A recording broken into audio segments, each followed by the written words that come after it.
When I got my dream job, my husband's family was furious. His mom said, "A good wife stays home. Quit before you embarrass us." Ryan agreed. It's what's best for the family. That night, I made up my mind. The next morning, I was gone, and so was something they wanted back. Let me explain. My name is Laura. I've been married to Ryan for 6 years. We lived in a small town in Texas where his family was rich and well-known. Ryan's mom, Diane, controlled everything. His dad, William, barely spoke, and Ryan was their golden child. I was the wife who never quite fit in. I should have seen it coming from the start. They made it clear. A wife stays home, a wife focuses on family, a wife knows her place. For years, I played along. I worked part-time and did everything expected of me, cooking, cleaning, hosting family gatherings. I stayed quiet when Ryan's dad made comments about women ruining marriages, or when Diane said a woman with a career has no time for her husband. But I had my own dreams. Before meeting Ryan, I worked hard for a degree in business and technology. I never wanted to just be a stay-at-home wife. Then, out of nowhere, I got a job offer from a tech company in Austin. It was everything I'd worked for. I thought Ryan would be happy for me, but he didn't get it. "You don't need to work," he said. "My salary is enough." I explained it wasn't about money, it was about having something of my own. But he didn't understand. Or worse, he didn't care. Later that evening, his whole family came over. Suddenly, it wasn't just Ryan against me, it was all of them. Diane said, "A wife should never put herself before her husband." I tried to speak, but she cut me off. "This job would be a disgrace. People will think Ryan isn't providing for you." William nodded, agreeing. Ryan just sat there, arms crossed, not saying anything. That's when I realized it wasn't about the job. It was about control. They didn't want me to be independent. They wanted me to stay silent, obedient, and grateful. Diane said again, "A good wife stays home. Quit before you embarrass us." Ryan finally spoke. It's what's best for the family. That night, I decided I was done. I had always compromised for them. But no more. I wasn't just leaving. I was taking something they wanted back. I went to the filing cabinet and pulled out a folder. It was the deed to Ryan's grandfather's lake house. Before we got married, Ryan's grandfather left the house to me. His family had spent years pressuring me to sign it over. But it was mine. And now it was my backup plan. By morning, I was gone. I packed my bag, grabbed the deed, and drove to Austin. I didn't leave a note. The calls started before noon. Ryan was the first, followed by Diane, then Ryan's sister. When I answered, Ryan shouted, "You can't do this." "I didn't do anything," I said. "I just took what was mine." His mom called next, demanding I return the deed. I refused. They tried threats, guilt, and lawyers, but I already had my own lawyer. They had no case. Then Ryan did the one thing I didn't expect. He showed up at my new apartment. He walked in and looked around, clearly upset. "We need to talk," he said. I asked, "What's the point?" He sighed. "I get it. You needed to prove something. Fine, you did. Now come home." I stared at him. Home. He was still clueless. He didn't get that I wasn't proving anything. I was freeing myself. I handed him a thick envelope. Inside were the papers for the sale of the lake house. "What is this?" Ryan asked, shocked. "It's done," I said simply. Ryan's face went white. "You sold it." "Yes." He was furious. "You had no right." I laughed. "No right?" Like how I had no right to make my own choices. Ryan was angry, but he had no words. I stepped closer, lowering my voice. "You thought I'd stay forever. Give up everything. Like your mom did. But I remember now." Ryan stormed out. I thought that would be it. But I was wrong. The next day, I woke up to dozens of missed calls and messages. Ryan's family was furious, calling me selfish and ungrateful. Some even accused me of being a gold digger. I wasn't surprised. His family had always controlled the town. They tried to make me the villain. But I wasn't backing down. Then I got a lawsuit. They were trying to claim I had stolen the lake house. But I knew they had no case. The will was clear, and I had my lawyer. Ryan texted me, "Give back the house and this all goes away." I stared at the message. They still thought I would bend. They forgot one thing: I had spent 6 years surviving them. And now it was my turn to fight. A few days later, I got a call from the lawyer who handled Ryan's grandfather's will. "I heard about what they're trying to pull," he said. "Let me help." I was confused.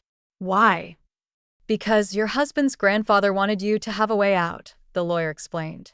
"He didn't want you to be trapped." I swallowed hard, feeling tightness in my throat. For the first time in weeks, tears burned my eyes. Not because I was sad, but because for the first time in years, someone really saw me. With his help, we filed a countersuit for harassment and defamation. We also sent legal warnings to everyone who had slandered me online. Things changed fast. The Facebook posts disappeared. The nasty messages stopped. And then, the final blow: Ryan's parents had to drop a lawsuit. Their businesses weren't as successful as they claimed. The legal costs were draining them, and their fight ended quietly. But I wasn't done. I still had one last move to make. Ryan's family was in trouble, and they knew it. The lawsuit had backfired. The lake house money was safe, and now their reputation was falling apart. They weren't in control anymore. But I still wasn't going to let them recover. They had pushed me too far. One night, while going through old emails, I found a message from Ryan's grandfather that stopped me in my tracks. It was from years ago, before he passed away. I had almost forgotten about it, but now it stood out like a flashing sign. "If anything happens to me, check the safe in my study." The combination is April 18th, 62.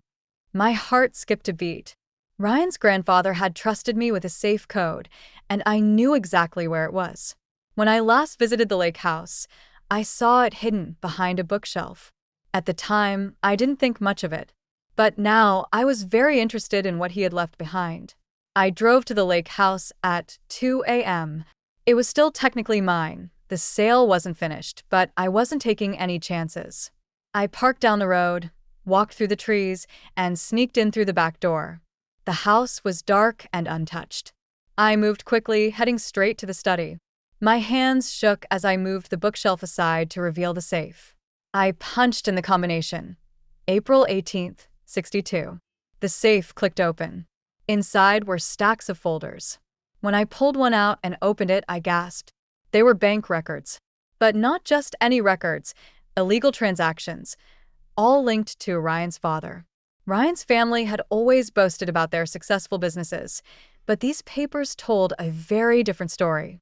There were fake invoices, offshore accounts, and shell companies used to launder money. It was fraud. Huge fraud. If this got out, Ryan's father would go to prison. And now I had everything. Their empire wasn't just crumbling, it was rotting from the inside. And I was about to set it on fire. I made copies of everything and emailed them to an investigative journalist. No explanation. No warning. Just the documents. 2 weeks later, the story broke. Headline: Prominent local businessman under federal investigation for financial crimes. Ryan's father was finished. His businesses shut down. His house was foreclosed. The same people who once admired him now turned their backs. And Ryan, for the first time in his life, wasn't the golden boy anymore. I knew he would come back. And sure enough, a week after the story hit, he showed up at my apartment. But this time, he looked different. Not angry, just lost. "You did this," he said quietly. I didn't answer. I just watched him. He ran a hand through his messy hair. "You destroyed my family." I tilted my head. No, Ryan. "Your family destroyed themselves. I just stopped protecting them." He swallowed hard. For the first time, I think he actually saw me. Not as his wife, but as the woman who had outsmarted him. Then, he said something I never thought I'd hear from him. I was wrong. But it was too late for that. I stepped back and looked at him one last time. "Yeah, you were." Then I shut the door and never looked back. That should have been the end of it. I had won. His father was facing charges. His family was financially ruined. Their reputation was shattered. But people like Ryan don't disappear easily. And I should have known. He wouldn't go down quietly. 2 weeks later, I got a message from Diane. A simple text. We need to talk. Family dinner. Saturday.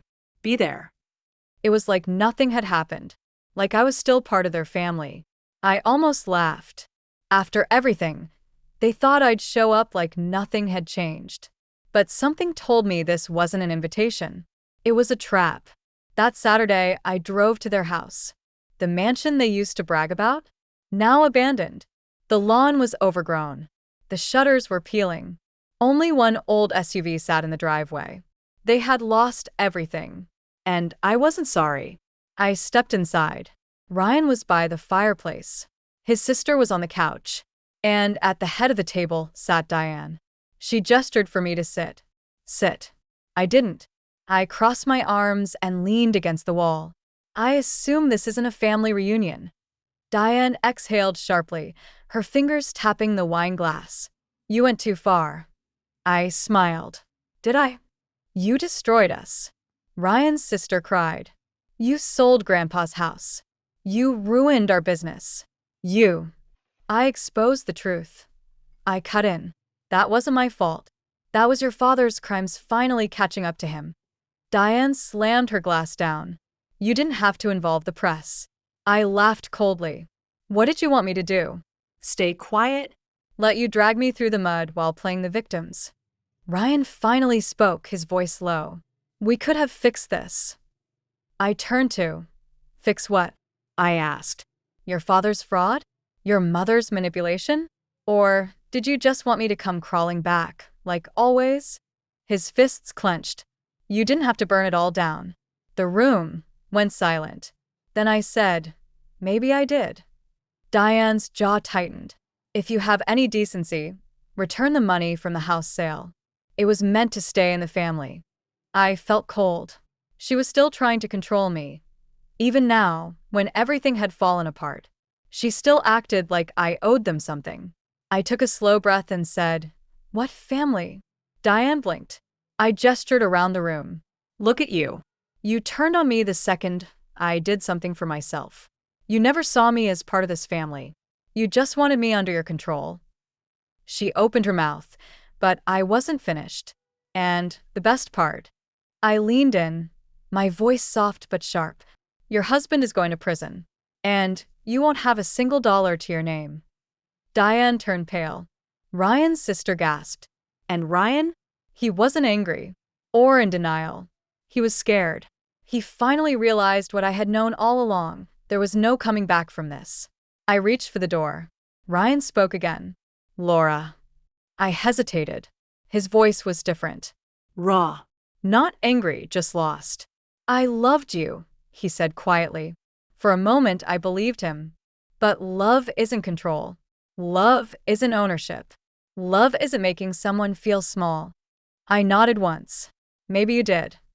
Then I walked out the door. And for the first time in years, I felt free. A month later, Ryan's father was arrested. The trial was brutal, and he took a plea deal to avoid a longer sentence. Diane tried to keep up appearances. But without her husband's money and power, she faded into obscurity. Ryan's sister moved away. And Ryan? I heard he tried to rebuild his life, but his name was forever tainted. As for me, I thrived. My career in Austin flourished. I found real friends, people who valued me for who I was, not for what I could sacrifice. And every so often, I thought about that house by the lake, the one they said would never be mine.